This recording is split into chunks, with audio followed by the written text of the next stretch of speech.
All right, question number one, we're talking about water hardness. So generally when you test for water hardness, you use EDTA. Now, EDTA doesn't specifically only bind to calcium, it also binds to magnesium. So usually when you see a test that says, hey, it's got this % calcium or this concentration of calcium or whatever it is, then in whichever way they report it, usually that actually includes magnesium too, because they both bind pretty well with EDTA. So here it tells us to assume that only calcium is present, otherwise it's pretty difficult, and even the most perfect of all tests for water hardness generally don't distinguish between the two. Okay, so briefly let's discuss what's going on here. So it says, hey, you've got this indicator, IN is going to be the indicator, that's the rheochrome black, and it's holding on to calcium right now. So I like to think of it, you know what, let's go a little crazy. I don't know if you guys, you know what, you probably weren't even around. I'm gonna draw the Hamburglar.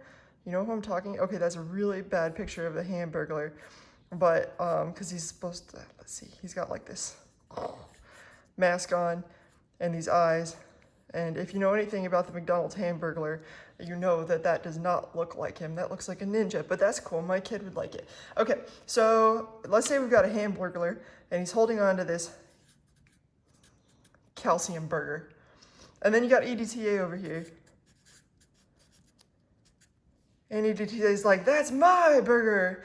And this guy doesn't have a very tight grip. And so EDTA is able to like, whip it from him.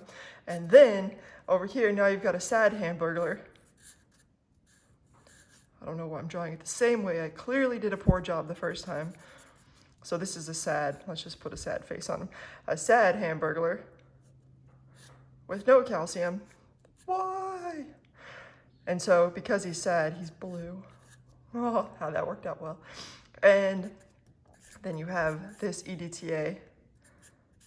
Let's put a happy face in the EDTA that gets to hold on to this calcium. And in the lecture it talks about the ways that in which EDTA binds to calcium. So I suggest you check that out, make sure you understand that. All right, so EDTA over here, it was red.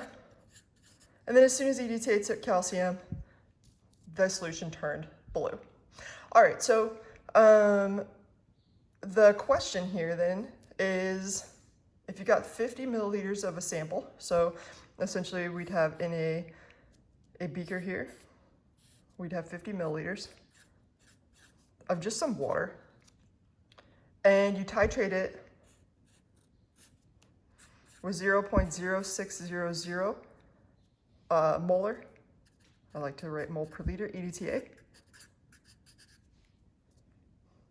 And then it says, hey, it's gonna take 0.01050 liters, in other words, 10.5 milliliters of this EDTA solution to bind with all the calcium that's in here. And essentially what we're doing is just figuring out the amount of calcium that was originally in this solution. So tap water has a natural amount of calcium in it, and we're just gonna go ahead and figure out how much is there. We're assuming that the calcium that it's talking about is calcium carbonate, that all the calcium in there was calcium carbonate. Now let's go ahead and solve this. So the first thing we should note is that we know how many moles of EDTA were in there because we used 10.5 milliliters of this 0.0600 mole per liter solution. So right away, right away we can figure out how many moles of EDTA there are. So I suggest we do that, 0.01050 liters of EDTA is how much we used. And we know that a liter of this stuff, because it was a standardized solution, has 0.0600 mole. Okay, so now we're in EDTA town. We need to get all the way over to calcium carbonate town. No worries, we know 1 mole of EDTA using stoichiometry. 1 mole of EDTA binds with 1 mole of calcium, so this is a 1-to-1.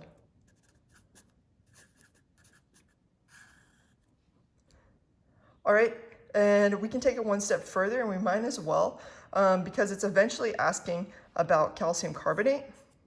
Well, if all the calcium came from calcium carbonate, how many calciums are in that calcium carbonate?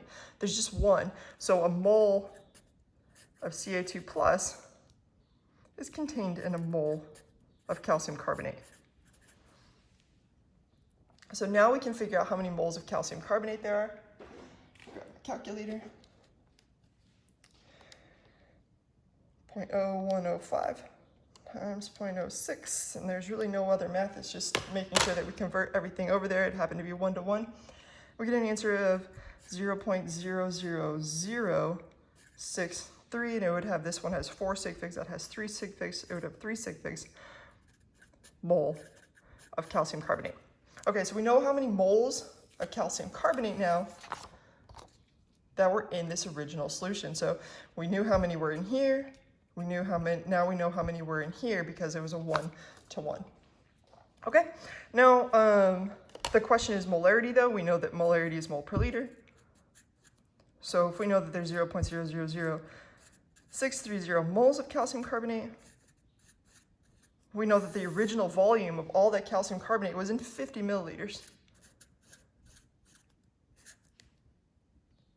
And this will give us the molarity of calcium carbonate. So I'm going to take that number that I had and divide it by 0.05.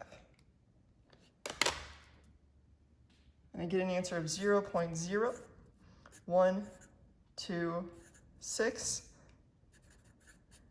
mole per liter of calcium carbonate. Cool, so we know our original concentration in that random water hardness test, or random water sample that we did. Now it's asking for the parts per million. Parts per million, I have another little lecture on it, but essentially what I like to memorize is one single thing. And you can always go back to that one single thing. Now you can memorize the principles and the concepts of which I teach in my little lecture, but really the thing that has served me the best, and I want to help you guys the best, is to just memorize it as micrograms per milliliter. If we memorize it as micrograms per milliliter, you're going to be able to very quickly change moles into micrograms and liters into milliliters, and then you'll always have ppm. You could also do milliliters per liter. There are a lot of different ways that you could do it, and probably milliliters per liter actually makes the most sense, but whatever. I'm going to teach you guys my bad habit. So we've got 0.0126 mole per liter of this calcium carbonate. And I'm just going to do some dimensional analysis. Again, I'm going to turn the mole into micrograms and the liter into milliliter. All right, so I know that a mole of this stuff, I'm going to go from mole to gram and gram to microgram. A mole of calcium carbonate has a mass of, I think I wrote it down, 100.086 grams. Again, that's a molar mass of calcium carbonate. And now I just got to get to microgram. Well, I'm going to go from gram to microgram. I know that there are 10 to the negative 6 grams in a microgram. And then we can go this way now. Moles cancel, grams cancel. Right now we're in microgram per liter. We're in ppb. And if this is the liter, I'm going to put a liter there. And again, I want to change it to milliliter. I know that there are 10 to the negative 3rd liters in a milliliter. So when you go ahead and calculate this out, you could technically cancel this out with 3 of those, but let's just go ahead and do the math the way you guys would, probably without trying to do a whole bunch of crazy stuff. So I'm taking 10 to the negative 3rd times 0.0126 times 100.086, and then I'm going to divide that by 10 to the negative 6.